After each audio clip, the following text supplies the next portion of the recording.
Well, good evening, everyone. I know this is a different spot than I typically do these videos, but since this is a bonus screening, and I'm very busy, and I'm already working on the video for our first official screening of the summer movie series, which is Jaws, on Monday, I didn't really have time to shoot two videos back to back, especially with some work opportunities coming up right now. It makes it a little bit hard to do everything that I need to for these things that are more passion projects. I hope you enjoy the videos, of course, but this week I need to take a little bit more lackadaisical approach. So every little mistake, every little problem I have in this video, it's all one take. I'm not doing it again, and I'm probably not going to cut it at all.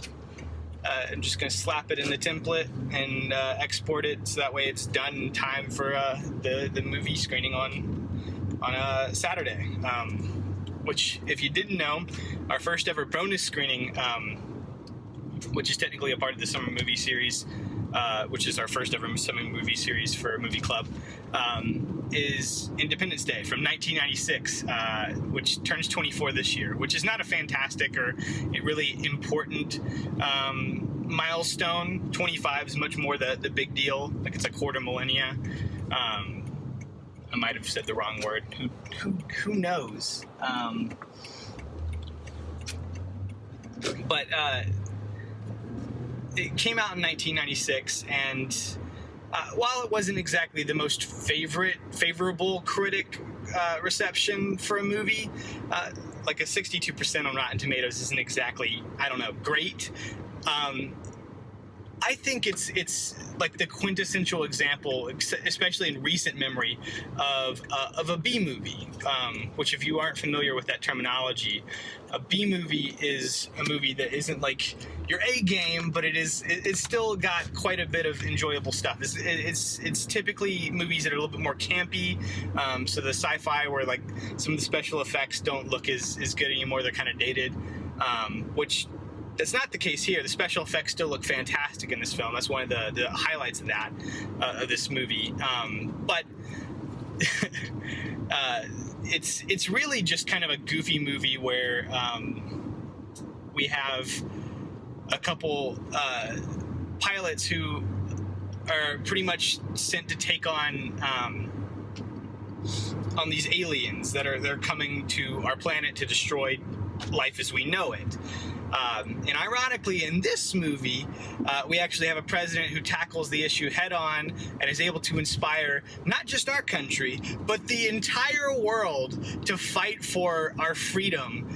So that way we can now make this year, this day that's typically an American holiday, a true Independence Day for every country, every person. Yeah, it's goofy, but the big ol' speech that the president delivers is delightful and a lot of fun.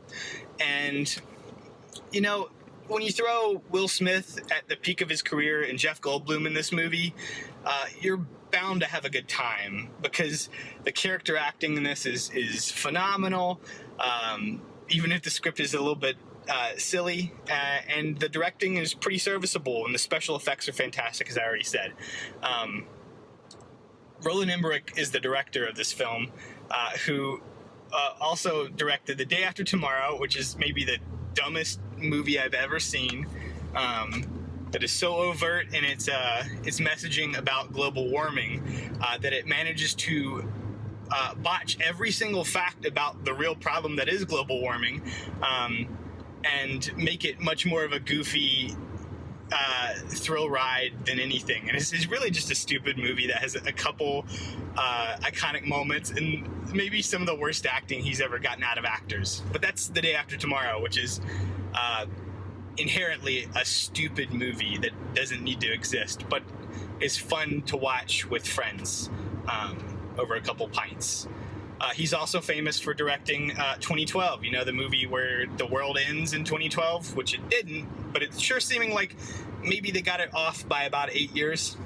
We'll figure that out. Speaking of jumping the shark, Roland Emmerich has been known to do that. I would argue that Roland Emmerich is kind of the guy who's at the forefront of like destruction porn, which is just the absolute demolition of every single prop they have in a movie. They blow up all kinds of things, like the Chrysler Building, which I thought was the Empire State Building as a kid, but I was a dumb kid, and that was not the case at all. The Chrysler Building, the White House, a good portion of the West Coast Line, all kinds of stuff. Just demolishes streets, sends us immediately into like a post-apocalyptic narrative. It's a very weird movie now that I like try and explain it out loud. But it's one of those movies that I think as the years go by, its cheesy aspects, its really awful campiness is kind of what endears it to us. It's a film that I think gets more endearing over time because we long for a time where our country was more unified and the world would be more unified. And whether that's fighting aliens or solving a pandemic, you know, I think it's what we're really hoping and looking for right now, just something that can unify all of us. And yeah, this film came out 24 years ago, but I think it's still got the power to, in its cheesiest moments, still inspire us. And it's just a fun little creature feature from the 90s. And that's about it. It doesn't really have any super big impact. It was a smash success for the studio, but compared to the rest of these movies, this one's much more of just like a fun popcorn flick that doesn't necessarily have a ton of redeemable factors. It's just fun to watch with friends, and that's why we wanted to do it. This is actually Kent's selection. Kent selected 2 movies for us to watch this year so far, and that would be Independence Day, that we're about to screen, and the film, one of the films that we're going to be doing in our Halloween series, which will take up the entire month of October. And we're super excited about that. But this is one that Kent was super passionate about screening, and I definitely wanted to help him fulfill that wish because, you know, it's always a fun time to rewatch this movie. There's 2 really great 4th of July movies, and that would be this one and Jaws, which we'll be watching on Monday. And I honestly can't think of a better way to go into this weekend. And despite the fact that it really doesn't feel like a great time to celebrate our country, maybe celebrate unity overall. And that if we as humans aspire to do something together, we are insurmountable. We can truly tackle anything. We have survived so many apocalypses so far. Yeah, this year I have complex feelings about celebrating our country when it's in such turmoil, but this film gives me reason for hope, even if it is cheesy and stupid and often laughable. It's a fun movie that I think you're really going to enjoy. So I'm done talking about it, and I really don't have anything else to say about it. So I hope you enjoyed tonight's screening. I hope you enjoyed tonight's meeting of Movie Club as we set off and take our first trip into outer space on the SMS Movie Club for our first screening of the summer movie series.